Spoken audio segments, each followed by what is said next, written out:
أعوذ بالله من الشيطان الرجيم. بسم الله الرحمن الرحيم. الحمد لله رب العالمين، والصلاة والسلام على أشرف الأنبياء والمرسلين وعلى آله وصحبه أجمعين. سبحانك لا علم لنا إلا ما علمتنا إنك أنت العليم الحكيم.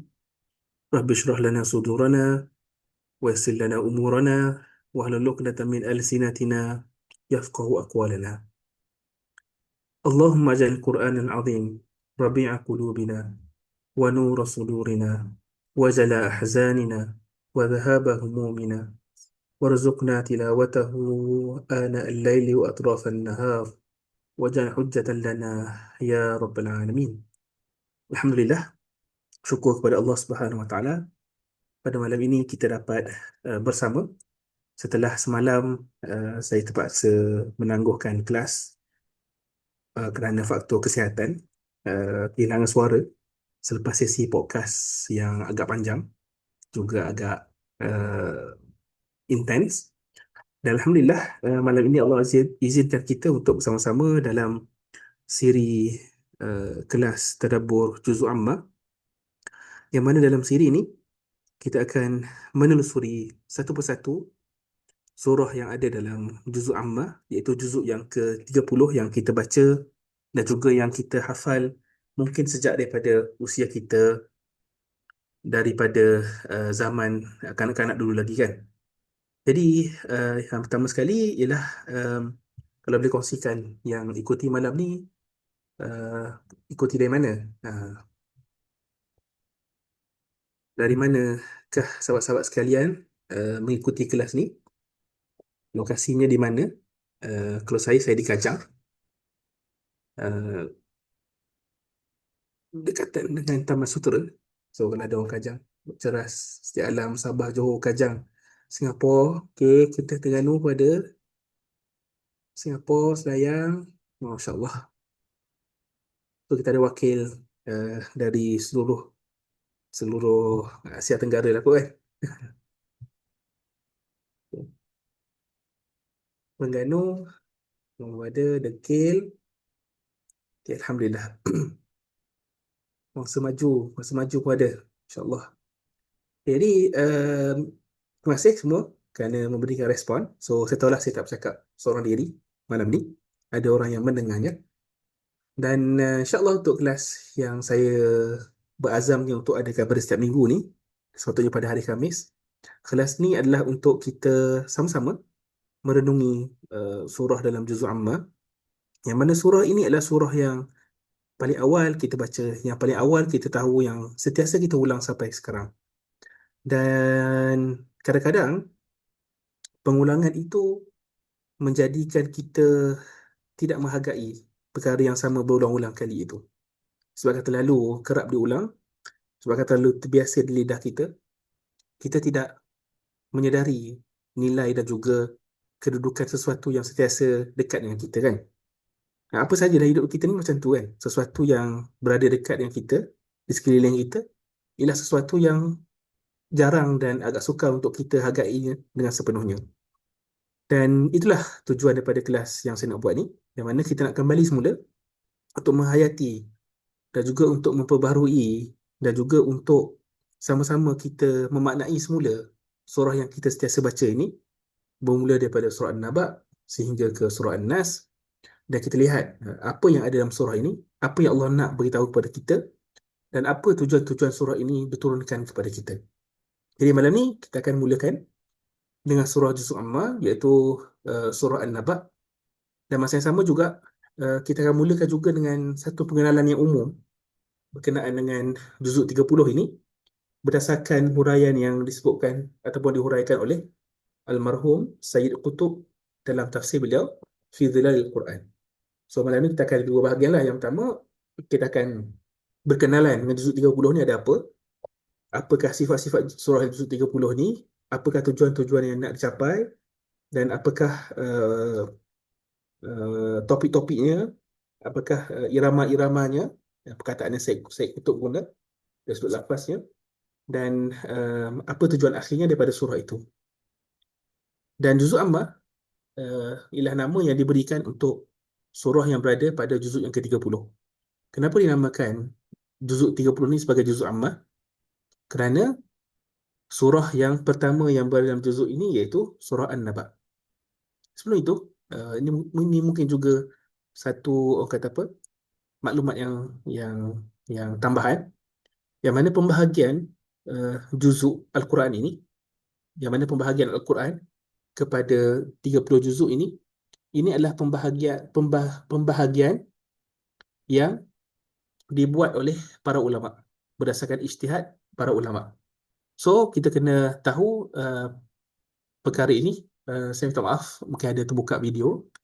So mohon tutup Uh, saya tak jumpa settingnya. Kat mana saya boleh tutup video semua orang? Okay.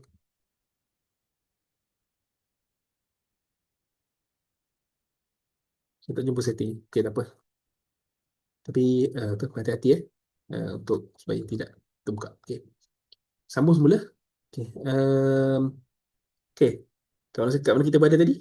Iaitu juzuk Ammah dinamakan sebagai juzuk Ammah kerana surah An-Naba yang berada pada juzuk ini. Dan sebelum tu, saya sebut tentang pembahagian Quran kepada 30 juzuk. Pembahagian Quran kepada 30 juzuk inilah pembahagian yang dibuat oleh para ulama. Yang mana pada zaman Nabi Muhammad SAW tidak ada pembahagian Al-Quran kepada 30 juzuk. Okay. Pada zaman Nabi Muhammad SAW, Al-Quran tidak dibahagikan kepada 30 juzuk seperti yang ada pada hari ini. Dan pembahagian 30 juzuk ini datang pada zaman selepas itu yang dibuat oleh ulama Al-Quran, yang mana tujuan dia adalah untuk membahagikan tilawah Al-Quran itu kepada 30 hari. Satu hari satu juzuk. Jelas Jadi, kenapa dibahagikan Al-Quran kepada 30 juzuk, 30 bahagian? Sebab untuk mempermudahkan tilawah pada 30 hari. Pada bulan Ramadan, kita baca satu hari satu juzuk, itulah tujuannya. Dan pembahagian juzuk ini, kepada 30 ini, dia tidak melihat ataupun tidak meraihkan perbezaan ataupun tidak meraihkan topik dalam setiap surah. Maksudnya adalah, boleh jadi sesuatu juzuk itu terpotong ataupun terhenti pada pertengahan surah, ataupun pada penghujung surah, ataupun pada permulaan surah yang lain. Kita tengok dalam Quran kan, ada setengah juzuk itu dia berakhir di tengah-tengah, ada juzuk yang lain berakhir pada permulaan surah. Jadi ketika ulama membahagikan Quran kepada 30 juzuk, mereka tidak melihat kepada adakah topik itu berkesinambungan dari satu juzuk ke satu juzuk yang lain. Okay.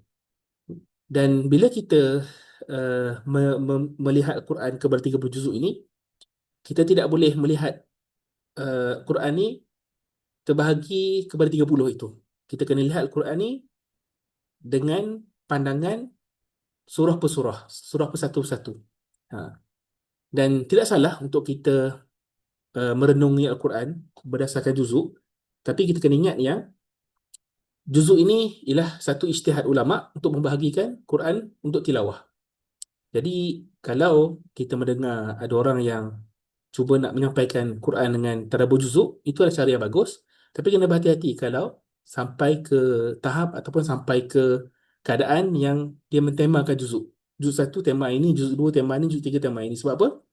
Tidak ada tema untuk juzuk. Sebab contohlah surah Al-Baqarah sampai ke ayat sayaqulu sufaha'u minan nas kan. Juzuk pertama sampai juzuk kedua. Macam mana kita nak mentemakan satu juzuk itu, sedangkan juzuk itu ada surah Al-Fatihah dan separuh ataupun sebahagian daripada surah Al-Baqarah. Tak boleh kan? Jadi apa yang kita boleh temakan ataupun lihat secara umumnya adalah surah itu sendiri. Tapi tidak ada masalah kalau kita nak mempermudahkan tadabbur itu dengan melihat juzuk. Tapi dia tidak ada tema untuk setiap juzuk itu. Dan sepatutnya setiap surah itu dilihat secara per surah, kan? Satu persatu. Okey. Dan ada setengah-setengah surah dalam juzuk yang mana pembahagian dia cantik. Dia mula dengan awal surah dan juzuk itu berakhir dengan penghujung surah.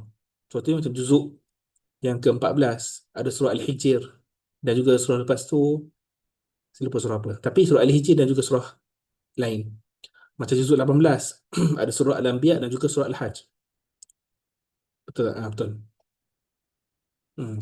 Macam surah An-Naba pada juzuk 30 ini bermula surah An-Naba yang lengkap sampailah ke penghujungnya. Jadi saya nak beritahu di sini pentingnya untuk kita berhati-hati dan mentadabburi Al-Quran itu dengan cara yang tepatlah, kan? Tak salah untuk kita melihat per juzuk, tapi kita cuba sedaya upaya untuk tidak memisahkan antara satu surah dengan surah yang lain. Sebab apa? Sebab setiap surah ni dia ada temanya yang tersendiri, dia ada topiknya yang tersendiri, dia ada kelompok ayatnya yang tersendiri, yang mana dia tidak berkait, bukan tidak berkait, maksudnya dia berbeza daripada satu surah ke surah yang lain. Okay. Jadi malam ni kita akan mulakan dengan pengenalan juzuk yang ke-30 secara umumnya, dan saya ambil ini daripada apa yang dihuraikan oleh almarhum Said Qutb, iaitu kitab beliau Tafsir fi Dhilalil Quran, di bawah naungan Al-Quran, yang mana Said Qutb rahimahullah memulakan tafsir surah An-Naba ini dengan menulis satu pengenalan yang panjang berkenaan dengan tabiat juzuk 30 secara keseluruhan. Kenapa surah ini berbunyi begitu? Kenapa dalam juzuk ini banyak mengulang apa yang diulang? Dan kenapa surah dalam juzuk ini memilih gaya yang dipilihnya? Jadi itu yang dibahaskan oleh Syed Qutb. Dan pengenalan ini sebenarnya berfungsi atau bertujuan untuk memberikan kita satu kerangka untuk kita memahami semua surah yang ada dalam juzuk 30 ini, yang ada dalam juzuk ini. Jadi ini pengenalan yang dibuat oleh almarhum Syed Qutb lah. Dan juzuk yang ke-30 ni, kalau kita tengok secara keseluruhannya, bermula dari surah An-Naba sampai ke surah An-Nas, kita akan dapati yang surahnya ialah surah-surah yang pendek, yang sering dianggap sebagai surah-surah yang terpencil atau terpisah hanya untuk dihafal. Tapi apabila kita teliti, kita lihat surah ini secara umum, kita akan dapati yang nada-nada dalam surah ini ataupun rentak dalam surah ini sentiasa mendesak, sentiasa mengulang, sentiasa berat topik-topik dia. Dan kenapa surah-surah ini dipenuhi dengan ketukan yang mengejutkan kita? Okay, ini soalan yang timbulkan oleh Syed Qutb. Dia tanya, kenapa kalau kita lihat surah dalam juzuk Amma ini, daripada surah An-Naba sampai ke surah An-Nas, kita akan dapati yang nadanya ataupun suaranya sentiasa mengulang-ulang. Ayatnya pendek-pendek, ada irama yang khusus, dan berat topiknya tentang akidah, tentang hari kebangkitan, tentang balasan terhadap orang yang bertakwa dan juga balasan terhadap orang yang ingkar. Dan kenapa surah ini dipenuhi dengan ketukan-ketukan yang mengejutkan itu?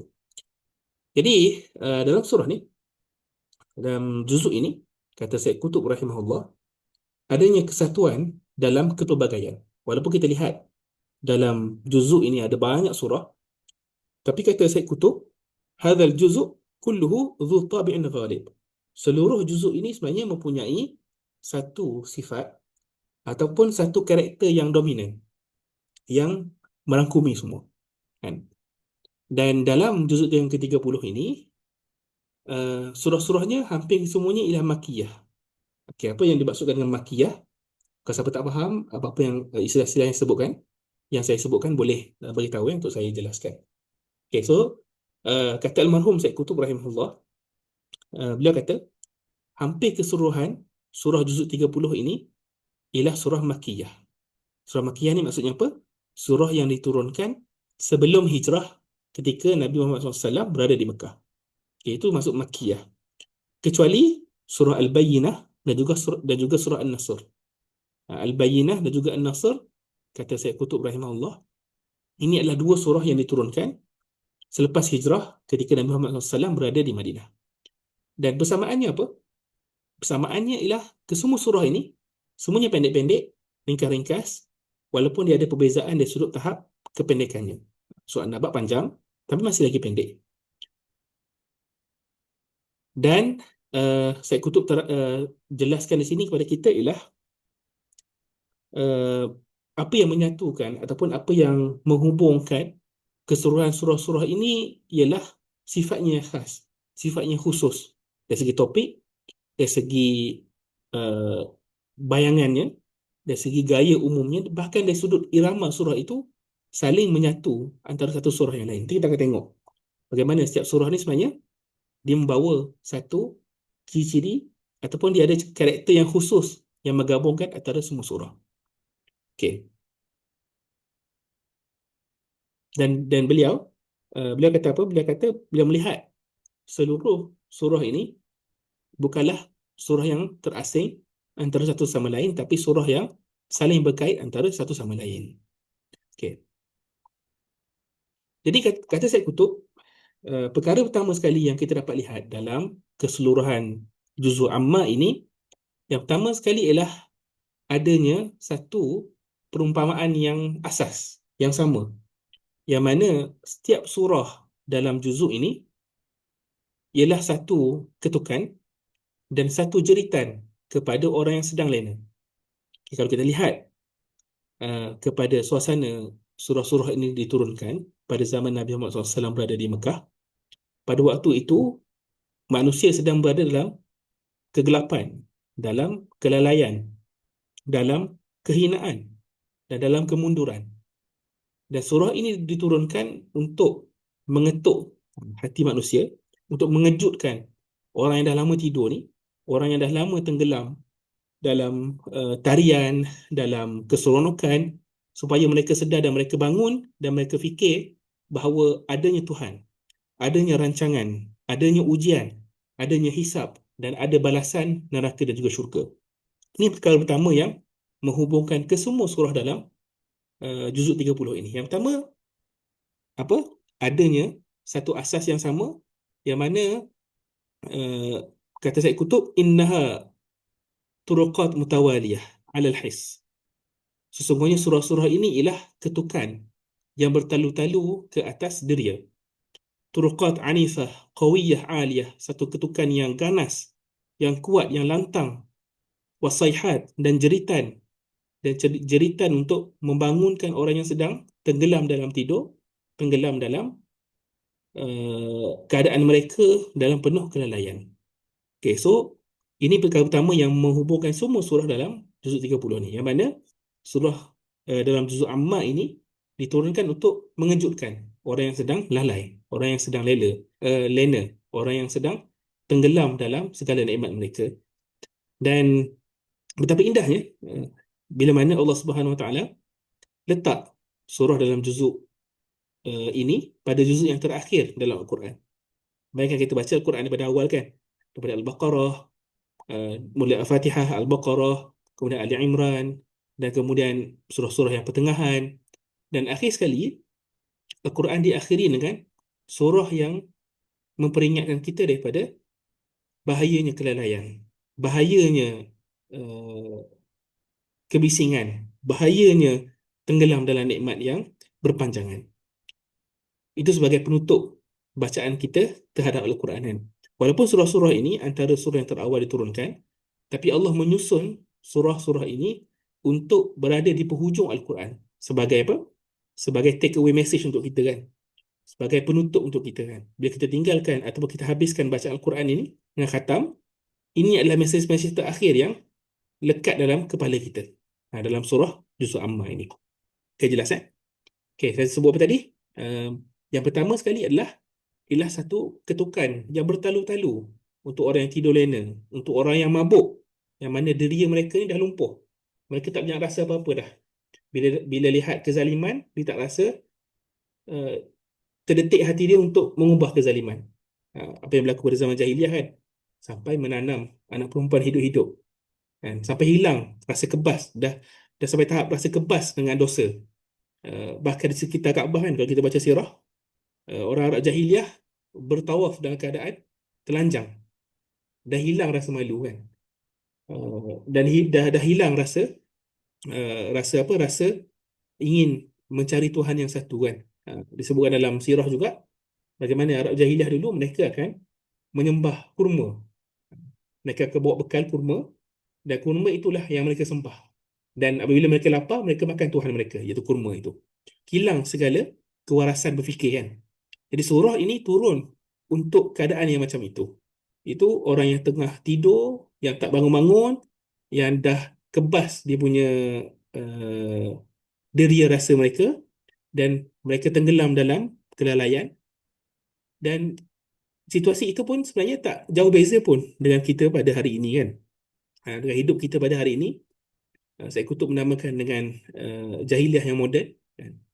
Adanya kelalaian, adanya perkara-perkara yang menyebabkan akal dah tak mampu berfikir dengan betul, adanya kebisingan, hiburan, adanya keseronokan yang melampau yang menyebabkan akhirnya kita lari daripada tujuan asal hidup kita kan. Sebab itulah surah ini sangat penting untuk kita baca secara keseluruhannya dalam juzuk Amma ini. Sebab apa? Sebab dia datang untuk menyedarkan kita, untuk membangunkan kita, untuk menyuruh kita supaya melihat, menoleh, supaya berfikir dan supaya renungkan. Okey. Dan peristiharan yang diulang-ulang ialah sedar, bangunlah, fikirkanlah, hidup ni ada Tuhan, ada takdir, ada rancangan, ada ujian, ada hisab, ada balasan syurga dan juga neraka. Okey. Dan kadang saya kutub lagi, uh, perkara yang menghubungkan antara semua surah dalam juzuk Amma ini adalah ia adalah tangan yang tidak pernah berhenti menggoncang. Ini satu metafora, gambaran yang diberikan tentang juzuk Amma ini, yang mana saya kutub kata surah dalam juzuk Amma ini adalah tangan yang tidak pernah berhenti dalam menggoncang manusia. Yang pertama bermula dengan satu ketukan yang kuat dan jeritan yang lantang, yang mana disebabkan oleh kuatnya jeritan itu, manusia sedang lalai itu buka separuh mata, sedar separuh. Dan bunyi apa bising itu? Bunyi mercun ke? Contohlah waktu raya itu kan, sedar sekejap bunyi bising. Tapi sebabkan tenggelamnya dalam kelalaian, manusia menjerit tidak, kan? Hanya untuk berkata tidak saja. Kemudian manusia melontar batu dan kata-kata yang kesat kepada penyeru, lalu dia kembali tidur balik. Dan surah ini datang untuk memperingatkan lagi. So itu adalah satu kitaran yang sentiasa berulang, yang saya kutub gambarkan tentang juzuk 30 ini. Yang pertama, surah ini mula dengan mengejutkan manusia yang lalai. Tapi ada manusia yang sekadar nak buka mata untuk menolak, kan? Untuk kata tidak. Jangan kacau aku. Dia baling batu, dia halau orang yang menyeru, dan dia kembali tidur balik. Tapi surah ini kembali juga untuk mengetuk dan juga untuk menggoncangkan manusia. So ni gambaran terhadap kesemua surah yang ada dalam juzuk Amma. Ke surah An-Naba saja, tapi kesemua surah juzuk Amma ini adalah sifatnya datang untuk menggoncangkan kehidupan kita kan. Kalau selama ni kita tenggelam dalam kelalaian, uh, contoh paling mudah kan, uh, Allah suruh kita untuk tengok makanan kita kan. Falyanzuril insanu ila ta'amih kan. Uh, Allah suruh tengok makanan kita kan. Kenapa tengok makanan? Kalau kita fikir sebelum ada social media ni, kita mungkin tak boleh nak bayangkan kenapa relevannya Allah perintahkan, ataupun Allah tanya kenapa manusia tak lihat makanan mereka. Tapi hari ini kita boleh lihat macam mana waktu kita makan. Saya sendiri pun sebelah tangan kita akan scroll kan. Tengok, kita tak tahu pun makanan kita akhirnya dah habis. Sebab apa? Sebab kita terlalu deep dalam kelalaian itu. Allah kata apa? Falyanzuril insan ila ta'amih. Tidakkah manusia ni tengok pada makanan mereka? Memang pada hari ini manusia tak tengok pada makanan. Kita sibuk dengan scroll dan sebagainya yang menyebabkan kita tak tahu dan juga tak melihat makanan tu datang daripada siapa. Tak sedar nikmat yang Allah beri. Jadi, walaupun surah ni turun lebih daripada 1400 tahun yang lalu, pada zaman Nabi Muhammad SAW, ia tetap relevan untuk kita kan. Hari ini bentuk kelalaian tu dah berbeza kan. Kalau dulu kelalaiannya dalam bentuk yang khusus untuk zaman itu kan. Tapi untuk zaman kita, kelalaiannya ada bentuk-bentuknya, dan surah ni datang untuk memperingatkan kita supaya merenung dan juga mengambil peringatan. Okey, jelas mungkin saya terlaju. Okey, saya cuba perlahankan sikit pace kita. Setakat ini dapat. Yang pertama sekali ialah kedudukan yang bertalu-talu. Yang kedua ialah tangan yang tidak pernah berhenti dalam menggoncang. Ini gambaran lah diberikan oleh Syed Qutb terhadap surah dalam juzuk Amma. Sama ada ketukan yang tak berhenti. Yang kedua ialah tangan yang tidak pernah berhenti juga dalam menggoncang. Okay. Okey, ini yang menarik yang disebutkan oleh Syed Qutb rahimahullah. Beliau sebut dalam tafsir beliau, dalam juzuk Amma ini, dalam hampir 37 surah secara tepatnya, ada 4 hakikat besar dan berat yang sentiasa diulang-ulang. Ada 4. Kalau kita tengok dalam mana surah, secara umumnya, kecuali beberapa surah nanti yang kita akan sebutkan, akan ada 4 perkara yang sentiasa diulang. 4 hakikat yang sentiasa diulang. Dan kata beliau, 4 hakikat ini sedikit, tak banyak, qalilatul adad, azimatul qadar, thaqilatul wazan. Dari segi jumlahnya sedikit, hanya 4, tetapi dia sangat besar dari sudut timbangannya dan juga besar dari sudut kadarnya. Kan? Dan juzuk yang ke-30 ini mengulang-ulang 4 hakikat ini. Yang pertama sekali ialah berkenaan dengan penciptaan awal manusia, kan. Takrir, uh, takrir, saya lupa istilah dia. Okey, kita guna istilah Melayu lah. Kan. Penciptaan awal manusia, yang mana surah dalam juzuk ini sentiasa akan menyuruh kita supaya melihat asal-usul manusia ni dari apa, kan. Dalam surah Abasa, falyanzuril insan ila ta'amih, yang kita bacakan tadi. Maka hendaklah manusia melihat makanannya. Kalau dalam surah At-Tariq, falyanzuril insan mimma khuliq, lihat kenapa manusia tidak melihat dari apa yang dia jadikan. Oh, dah sampai limit untuk 100 orang. Okay, saya okey, ada limit. Kita apa? So kalau yang tak dapat sertai itu, boleh akan dengar rakaman, insyaAllah. Okay. Okay, jadi saya ulang balik. Ada 4 hakikat besar yang sentiasa diulang-ulang dalam juzuk yang ke-30 ini. Yang mana fungsi dia adalah sebagai bukti yang memberikan teguran yang keras dan juga sebagai takhwif, iaitu untuk memberikan amaran kepada manusia.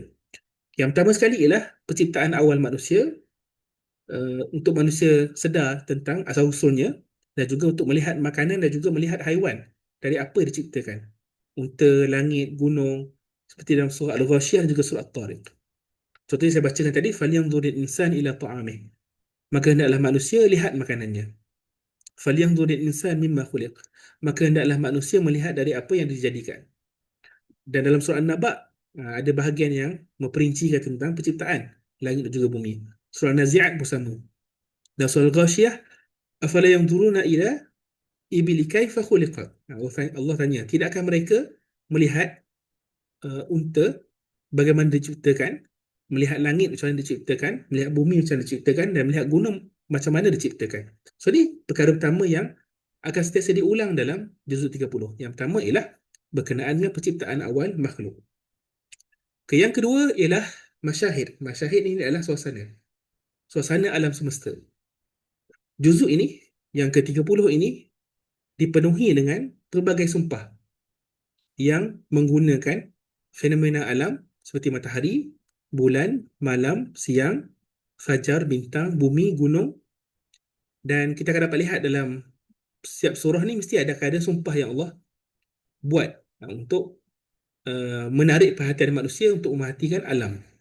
Macam surah Asy-Syams, wasyamsi wadduhaha, surah Al-Lail, wal-laili idza yaghsha, surah Duha, wadduha, surah Al-Fajr, wal-fajr. Nampak tak bagaimana akan sentiasa ada sumpah yang Allah berikan untuk kita berikan perhatian kepada alam yang diciptakan. Okay, itu yang kedua. Yang ketiga ialah masyahid kiamah. Masyahid kiamah ialah suasana pada hari kiamat. Surah An-Nazi'at menyebutkan tentang At-Tammah Al-Kubra, iaitu sesuatu yang sangat besar. Dalam surah Abasa, As-Sakhah, yang memekakkan. Surah Al-Qari'ah ada nama akhirat, iaitu yang mengetuk. Al-Ghashiyah yang menyelubungi manusia.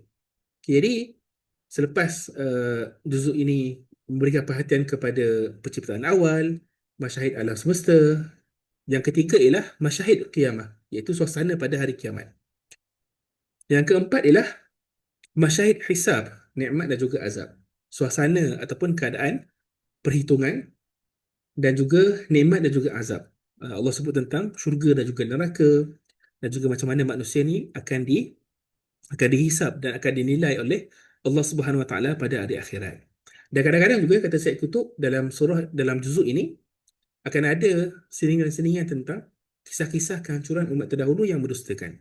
Jadi lepas ni kalau kita baca juzuk Amma, kita dah boleh tahu dah. Ada 4 perkara yang sentiasa diberi perhatian dalam juzuk ini. Ada 4 hakikat berat yang diulang. So, lepas ni kalau baca juzuk Amma, ini adalah topik-topiknya yang kita boleh ingat. Dan kata Syed Qutb rahimahullah, ini tadi yang saya sebutkan, menimbulkan ketakutan kepada kiamat. Dan kata Syed Qutb rahimahullah, uh, surah An-Naba yang kita akan tengok selepas ini pada ruang waktu yang ada, saya harap sempatlah untuk keseluruhan surah An-Naba. Kata beliau, uh, surah An-Naba ialah satu namuzaj kamil, satu contoh yang sempurna bagaimana seluruh ciri-ciri surah dalam juzuk 30 ni sebenarnya ada dalam juzuk Amma. Okay. 4 ciri-ciri tadi kan yang kita tengok tadi, tentang penciptaan, tentang alam semesta, tentang kiamat, tentang hisab, nikmat dan juga azab ni, 4 perkara ni ada dengan sempurna dan ada dengan lengkap dalam dalam surah An-Naba. Begitu juga dalam surah yang selepas itu pun ada corak yang hampir sama juga, An-Nazi'at. Ada sejarah Nabi Musa melawan Fir'aun. Surah Abasa ada teguran pribadi kepada Nabi Muhammad SAW dan juga permulaan hidup manusia dan juga tumbuhan. Surah At-Takwir pun sama juga, ada peristiwa hari kiamat dan juga sumpah atas kebenaran wahyu. Surah At-Tariq pun ada juga tentang alam semesta dan juga kehidupan manusia. Dan begitu juga surah-surah lain pun ada bentuk yang sama seperti surah An-Naba, tapi surah An-Naba ialah surah yang paling lengkap dari sudut contohnya. Ada semua yang kita gambarkan tadi. Okay. Tapi ada pengecualian, kata Syed Qutb, ada beberapa surah dalam juzuk Amma ini yang bilangannya sedikit saja dan dia berbeza daripada rentak ataupun daripada topik surah-surah yang lain. Yang mana ada beberapa surah dalam juzuk Amma ini yang topik dia berbeza sedikit. Antaranya ialah surah yang membawa kepada asas akidah dan juga manhaj hidup, dan juga surah yang memberikan pujukan dan perlindungan kepada Rasulullah SAW. Surah apa yang berikan asas untuk akidah? Al-Ikhlas, Al-Kafirun, Al-Ma'un, Al-Asr, Al-Qadr, Al-Nasr. Surah yang memujuk Nabi SAW, surah Al-Duha, surah Al-Syarh, surah Al-Kawthar, surah yang memberikan perlindungan, Al-Falaq dan juga An-Nas. Jadi ini pengecualian yang mana tujuan dia adalah tujuan yang khusus, yang ada peralihan ataupun perubahan dari sudut topik dan juga rentaknya. Yang mana topik kedua-dua bahagian surah ini menyentuh tentang asas akidah dan juga pujukan dan juga perlindungan kepada Rasulullah SAW. Tapi surah-surah yang lain yang ada dalam juzuk Amma semua membawa topik yang ataupun bentuk yang sama. Okay. Satu perkara yang menarik juga untuk kita lebih menghargai juzuk Amma ini adalah satu perkara yang kita sebutkan sebagai paradoks juzuk Amma ini. Paradoks ni apa? Paradoks ni adalah satu perkara yang kelihatan macam bercanggah tapi sebenarnya tak bercanggah pun. Okay. So kata Syed Qutb, dalam surah juzuk Amma ini dia ada perkara yang kelihatan berbeza tapi saling melengkapi. Apa kata beliau? Yang mana di sebalik surah-surah juzuk ini ada satu ketukan yang kuat dan mengejutkan manusia. Ada ciri-ciri kedua yang menakjubkan, yang mana Al-Quran sentiasa menyelitkan keindahan-keindahan bahasa yang disengajakan. Kita tengok dari satu sudut, surah-surah juzuk Amma ni tegas, memberikan peringatan, kejutkan manusia, dan ketegasan itu diseimbangkan dengan keanggunan ataupun keindahan ungkapan dalam surah ini. Dan kenapa adanya perbezaan ataupun adanya ciri yang berbeza ini? Supaya apa? Supaya kesemua diri manusia ataupun kesemua diri manusia ni dapat ditangkap ataupun dibangkitkan daripada kelelayan melalui pintu keindahan dan juga pintu ketegasan. Okay. Dan inilah keseimbangan yang indah dalam surah-surah juzuk Amma. Okay, kita akan tengok nanti bila kita go through satu persatu untuk surah juzuk Amma ini, kita akan dapati di sebalik ataupun di samping adanya ketegasan, adanya keindahan bahasa dalam juzuk Amma. Ada keindahan ungkapan, ada keindahan pemilihan kalimah kan. Mana ini disengajakan, tujuan dia supaya apa? Supaya manusia ini disedarkan daripada kelalaian bukan hanya dengan pintu amaran, tapi juga dengan pintu keindahan. Ini cara Al-Quran dalam menangkap perhatian manusia kan. Sebab kalau sesuatu surah itu hanyalah fokusnya kepada amaran, ancaman, ketakutan, itu akan menyebabkan manusia akan lari, akan takut, akan rasa agama ni ataupun akan rasa Quran ni sentiasa berikan ancaman. Tapi kalau kita tengok dalam surah Juz Amma dan secara Quran secara umumnya, kalau Allah sebut tentang azab api neraka ataupun balasan terhadap orang yang zalim, orang yang jahat, orang yang berdosa, pasti Allah akan sebutkan juga ganjaran untuk orang yang beriman. Sentiasa digandingkan antara ketegasan dan juga keindahan. Supaya apa? Supaya kedua-dua manusia yang ingkar dan juga baik ini, mereka masing-masing dapat peringatan kan. Orang yang ingkar dapat amaran, orang yang buat kebaikan pun dapat ganjaran ataupun berita gembira. Kalau orang yang ingkar itu ada keinginan untuk berubah, dia akan tertarik untuk buat kebaikan sebab dengan ganjaran yang Allah berikan. Okay. So ni saya terangkan secara umum je dulu, dan praktikalnya kita akan nampak nanti dalam surah An-Naba, surah An-Nazi'at dan juga surah-surah yang lain. Kita akan nampak bagaimana di sebalik ataupun di samping ketegasan itu akan ada keindahan bahasa. Okay. Okay ke semua? Saya rasa um, tak usah nak faham kan, insyaAllah. Okay. Mungkin agak laju, tapi saya cuba mempermudahkan, insyaAllah. Kalau tak faham, kalau tak jelas, boleh tanya di ruang komen. InsyaAllah saya akan respon. Okay, clear eh? So, dapat gambaran umum apa yang ada dalam juzuk Amma, dari sudut topiknya, dari sudut 4 hakikat besarnya, dan juga keseimbangan antara amaran dan juga ganjaran, antara ketegasan dan juga keindahan. Dan kita lihat contoh yang ada. So, saya guna notebook LM, tapi dia ada font sikit yang silap lah, yang tak dapat dibaiki. Tapi yang dah lain semua saya dah semak dan baiki. Contohnya dalam surat Takwir, fala uqsimu bil khunnas al-jawaril khunnas kan. Yang mana dalam surat Takwir ni sebenarnya Allah memberikan sumpah ataupun membuat sumpah tentang bintang. Tetapi kalimah al-khunnas di sini sebenarnya ialah menunjukkan kepada haiwan sebenarnya yang bergerak dan bersembunyi dalam sarangnya seperti kijang, kemudian dia muncul semula. Ini sudut bahasanya. Al-khunnas ialah bintang, tapi sebenarnya dari sudut bahasanya digambarkan bintang itu seperti seekor kijang yang bergerak dan bersembunyi dalam sarang. Kan? Bintang yang turun naik itu, yang terbit itu, digambarkan seperti kijang yang hidup. Jadi kenapa Al-Quran memberi perumpamaan seperti ini? Kan? Al-Quran nak menunjukkan keindahan dan juga nak memberikan kehidupan kepada sesuatu yang kaku kan. Sama ada kita tengok bintang ialah objek yang kaku, tapi bila kita lihat melalui Al-Quran, Al-Quran menggambarkan bintang itu seolah-olah hidup kan, yang ada kehidupan. Inilah keindahan dalam pemilihan kalimah Al-Quran. Contoh lain yang kita baca kan, wal-laili idza as'as was-subhu idza tanaffas. Ni ada typo sikit sudut font, saya tak dapat nak baiki kat sini. Okay, tapi saya dah betulkan dengan kat sini lah. Okay. Wal-laili idza as'as. Subuh ketika mana ia terbit, malam ketika mana ia datang, ia tiba, dan subuh ketika mana ia terbit. Itu terjemahan secara mudahnya lah. Tapi sebenarnya kalimah as'as ni, kata Syed Qutb, bermaksud atau memberikan gambaran seolah-olah malam tu sedang meraba-raba, sedang bergerak kan, dalam kegelapan tanpa melihat. Okay. Quran gambarkan malam ni seolah-olah sesuatu yang sedang merayap, sesuatu yang sedang meraba-raba dalam kegelapan tanpa melihat, dan dia menutup malam itu. Itu gambaran malam yang Quran berikan.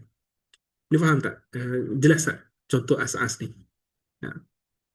Jadi ini memberikan hidup, gambaran yang hidup terhadap malam itu. Sama kita nampak malam tu ialah satu proses yang berlaku setiap hari kan. Siang dan juga malam kan. Dan Quran menggambarkan malam itu seolah sesuatu yang sedang mencari-cari sesuatu, sedang bergerak. Sedang meraba-raba dalam kegelapan tanpa melihat. Sedang bergerak, kan? As-as. Okay. So itu cara Quran memilih kalimah. Subuh pun sama juga. Was-subuhu idza tanaffas. Subuh yang bernafas, kan? Dan surat Takwir. Dan kenapa subuh itu dinamakan sebagai tanafas? Sebab bila datang pagi itu, bila matahari datang, seolah-olah kegelapan itu disedut. Kan? Ha. Subuh apabila ia bernafas, kan? Bukan, maaf. Dia sedut, sedut kegelapan malam dan dihembuskan cahaya yang menjadi kehidupan ataupun menerangi kehidupan manusia. Itu dinamakan sebagai tanafas. Tadi walaili idza as'as, malam tu datang dalam keadaan yang meraba-raba, kan, menutupi semua perkara.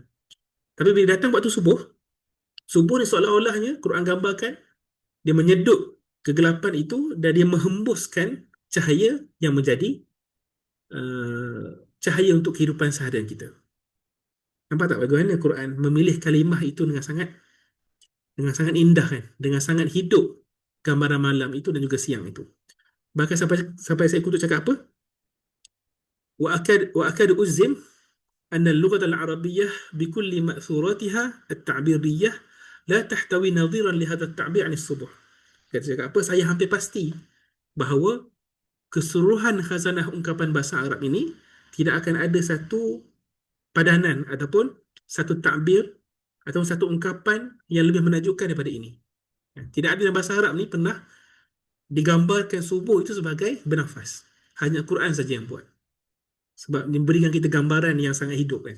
Bagaimana kegelapan itu hilang dan hembuskan cahaya yang menerangi siang. Jadi ini keindahan dalam surah-surah Juz Amma yang menyebabkan kita merasai keindahan Al-Quran itu dan menyeimbangkan dan menyeimbangkan amaran-amaran yang diberikan tentang hari akhirat. Ini kita akan tengok nanti banyak sangat pemilihan kalimah Al-Quran yang sangat tepat dan juga sangat indah dan juga sangat terperinci yang ada dalam surah-surah, kan. Okay, jadi sebagai kesimpulan untuk apa yang kita sebutkan tadi, ada dua unsur yang membentuk juzuk yang ke-30 ini. Yang pertama ialah ketukan yang tegas, iaitu amaran. Yang kedua ialah keindahan bahasa, iaitu tarikan. Ketukan tegas ni, amaran ni, seruan yang tak pernah berhenti, yang akan mengejutkan manusia yang lena tentang hakikat penciptaan, takdir dan juga hisab. Dan keindahan bahasa ni yang disengajakan, yang ditimbulkan pada perumpamaan tentang bintang, tentang subuh, tentang malam, yang mana ia bukan menjadi hiasan semata-mata, tapi sebagai alat untuk menarik emosi manusia.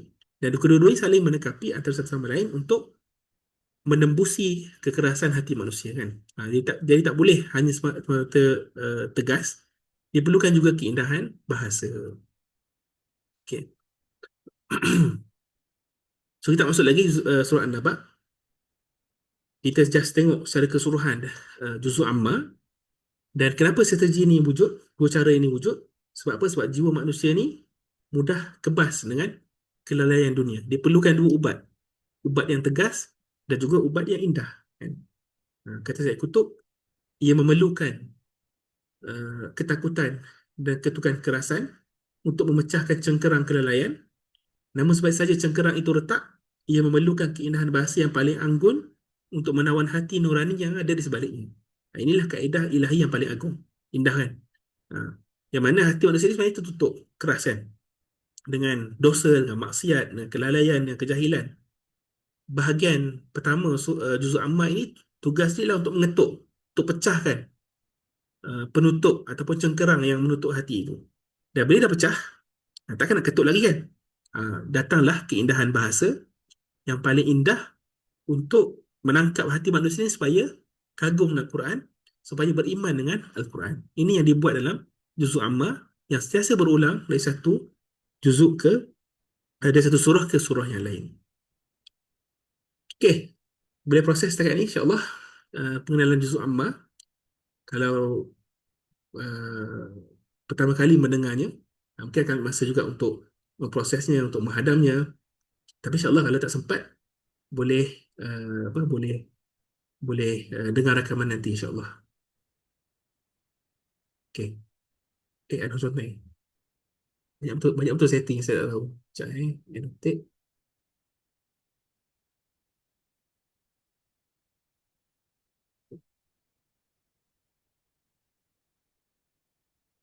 Hmm. Okay.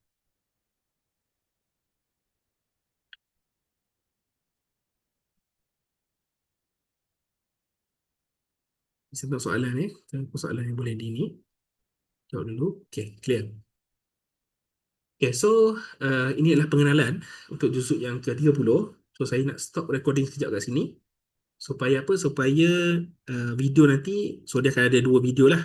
Satu video pengenalan juzuk 30. Satu lagi ialah pengenalan ataupun tadabbur juzuk amma. So saya akan stop recording sekejap. Dan kita akan sambung dalam masa 5 minit kot untuk rehat sekejap. Uh, so sekarang 9.54 kan. Okay, pukul 10 kita akan sambung balik untuk tadabbur juzuk amma.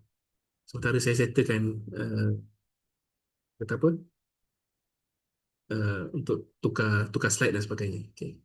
Okay, jazakumullah khair. So kita berehat kejap 5 minit sampai pukul 10. Seboleh nak termenung sekejap, fikirkan sekejap, merenungkan sekejap apa yang saya sampaikan tadi.